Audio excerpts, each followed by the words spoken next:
Be ready for dictation. 15 seconds to go.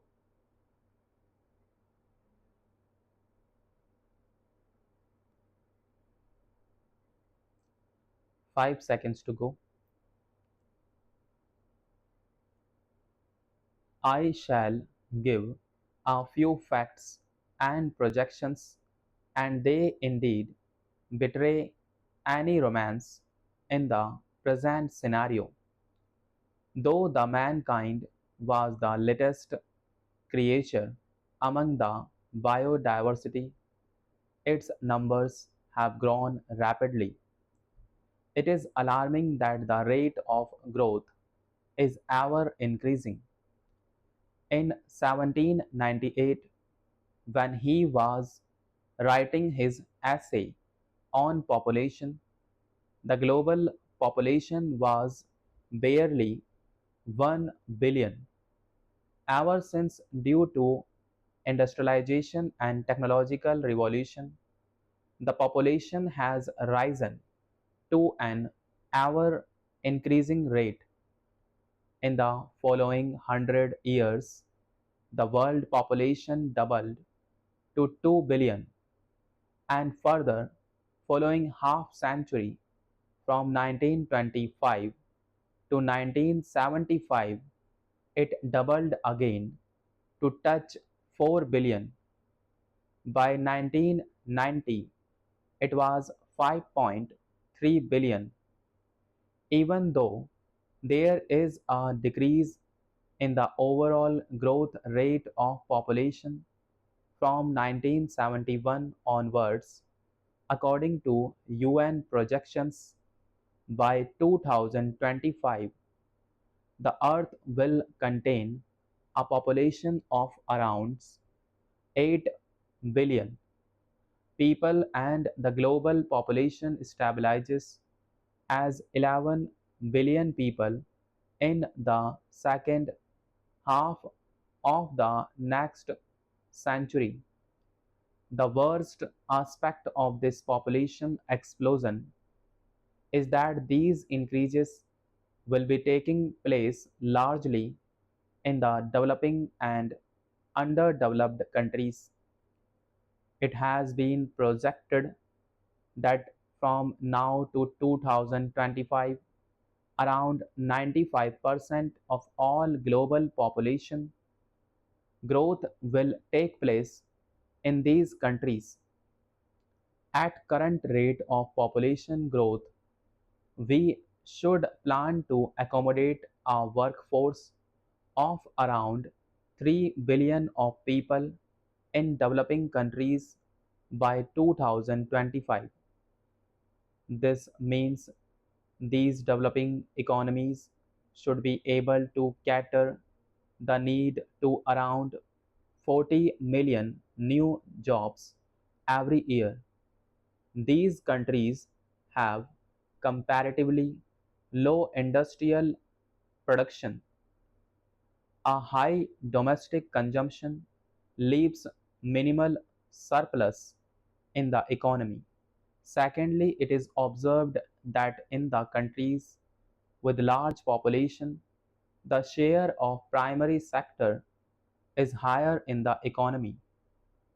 Greater part of investment and other inputs go into sustaining this large population. This does not leave enough of investable surplus, but it was not until Second World War the demographers and economists recognized that larger population adversely affected the economic development because it diverted the investments from growth related to inflated social demands of a larger population. In this context of developing countries, the population explosion will intensify the crisis of social security and sustainable development, urbanization, and urban poverty. Already, there is a trend among developing societies that their workforce is abandoning the agriculture and are shifting to urban clusters.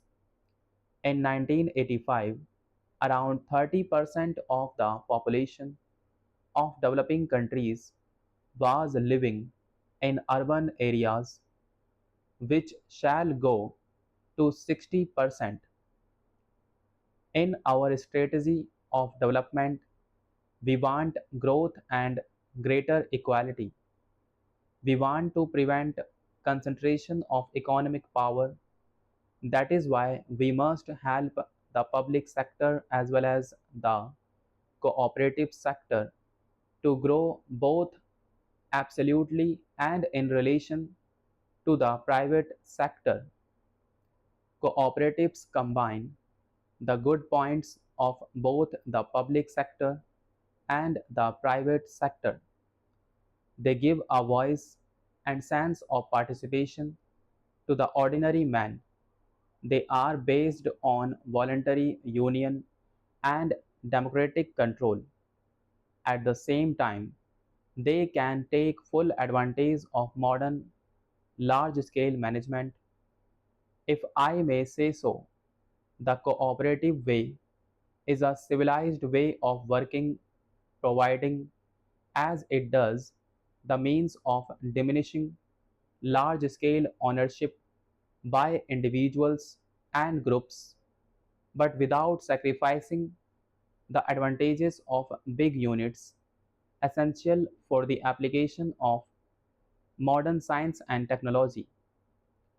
The cooperative thus bridges the gap between the small unit and technology.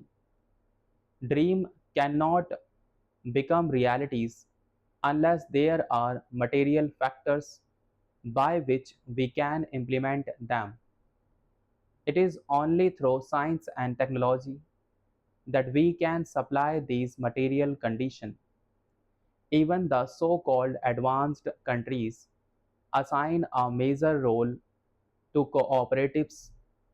Therefore, I feel they fulfill a more extensive economic function than we are normally aware of. In most European countries, as well as in the United States, cooperation is the ruling principle of agriculture. In Japan, cooperatives are a big force. Whether it is agriculture or industry or the services, cooperatives have made spectacular progress since 1950-51. When we look up planning, I find that the total agricultural credit dispensed by cooperatives was only rupees 300 million in that year, while last year the figure rose to rupees 3,450 million. Over the same period, the working capital of all cooperatives has grown nearly 9 times.